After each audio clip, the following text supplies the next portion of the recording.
how true, how much creative license was taken with this script. Amazing. And the reason I'm asking you, because the story is almost so bizarre, you go, they must have made a lot of this up. Yeah, no, I'll tell you what, every bad guy is real. In fact, the movie was cut because it was too long. And remember we talked about they had cards at the end telling you every bad guy's real, every kid is real, and it told you where they are today. Wow. So they had to cut it. It hurt, but they bring a couple things together. It didn't happen that fast, of course. Some things are definitely overreported. He makes me look way cooler than I am, I promise. But some things are underreported.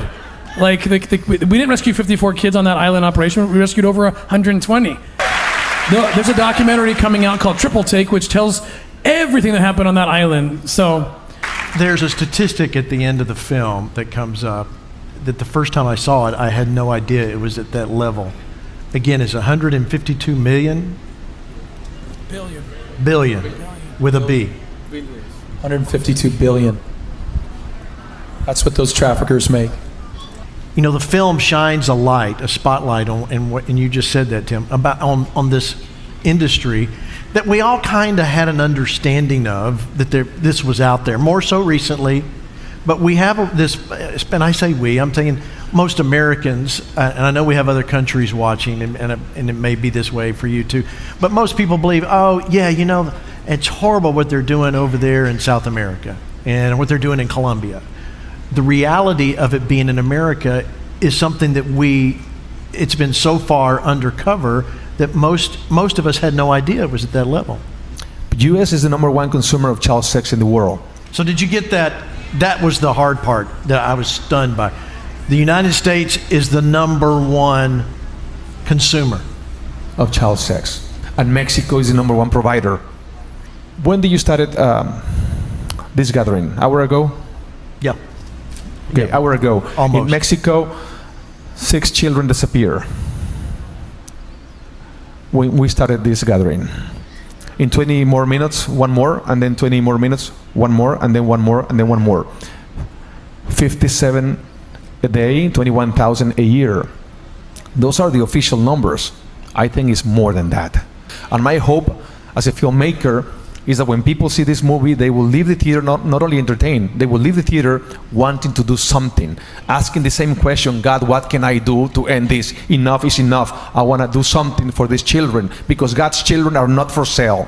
But as I'm watching the film, I'm wondering, so the government agencies that you've worked with and others, are they just is it just so big a problem there's not enough people? Is that the reason this isn't they're not getting more progress? It's not a priority for some reason, and there's about 5. It's not a priority. You're going to have to break that down. Right, I will.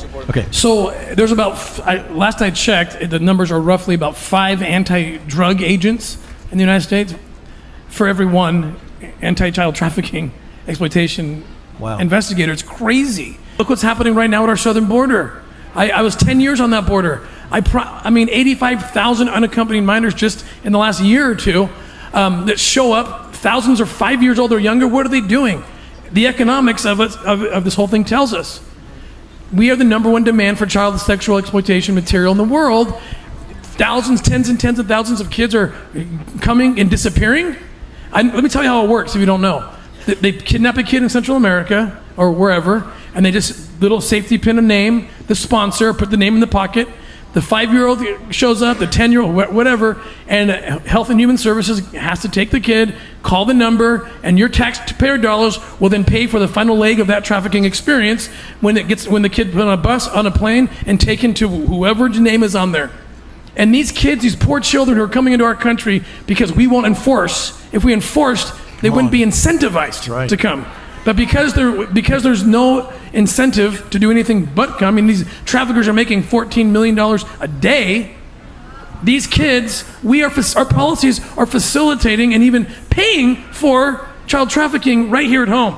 This is why we need to get loud now, and I think God saved this movie to come out right now while things are popping, right? Don't you think that? I asked Tim Ballard, who do you want to play you? And he said, Jim Caviezel. So I called Tim and I said, Tim, I have a good news and a bad news.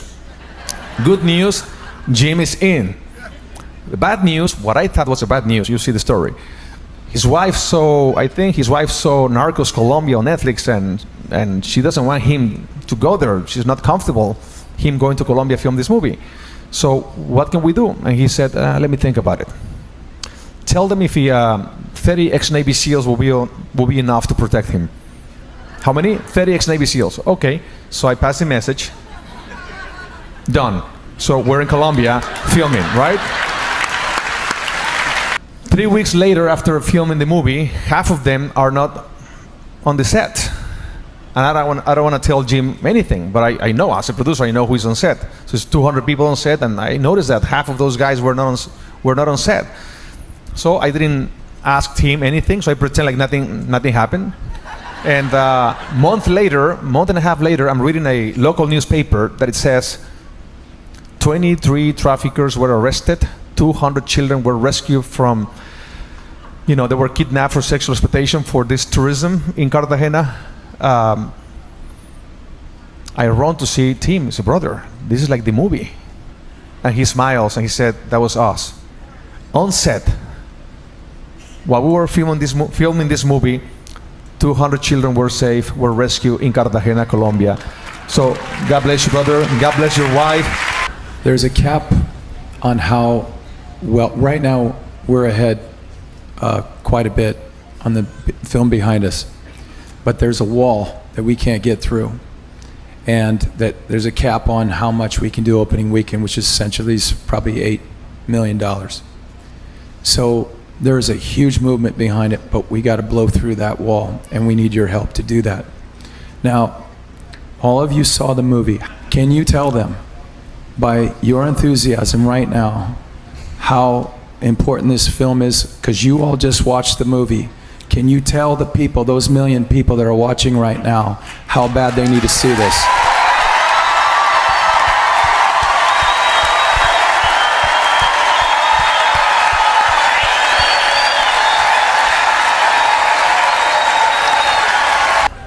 Jim, I asked you to do this earlier today. Say the Lord's Prayer in Aramaic because it's the language of Jesus. So.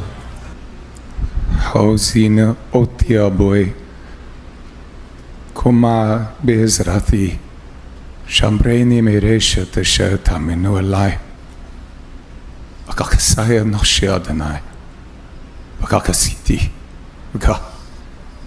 Mutakti Abba kuletikelo henkel koseye ede mini Akin lakisvar Lehiwe di lakisvar Ilathilkom Arahe mahaki hita Hita hivo denale denako kavel diana afhef lokom Antun Hita hivo lokom. My commandment to you is this: you love one another as I have loved you, so you love one another. Coming very soon, the resurrection of the Christ. God bless you. So let's agree in prayer. Father, I just lift up Jim and Tim and Eduardo. Lord, all that they have to accomplish, the mission that you've called them to, every aspect of this, whether it's Tim in the field or Jim doing in acting, Eduardo in the filmmaking. Father, I ask you just to give them favor. But more than favor, I thank you for open doors like never before. We proclaim the open doors for this film that changes the heart and soul of America.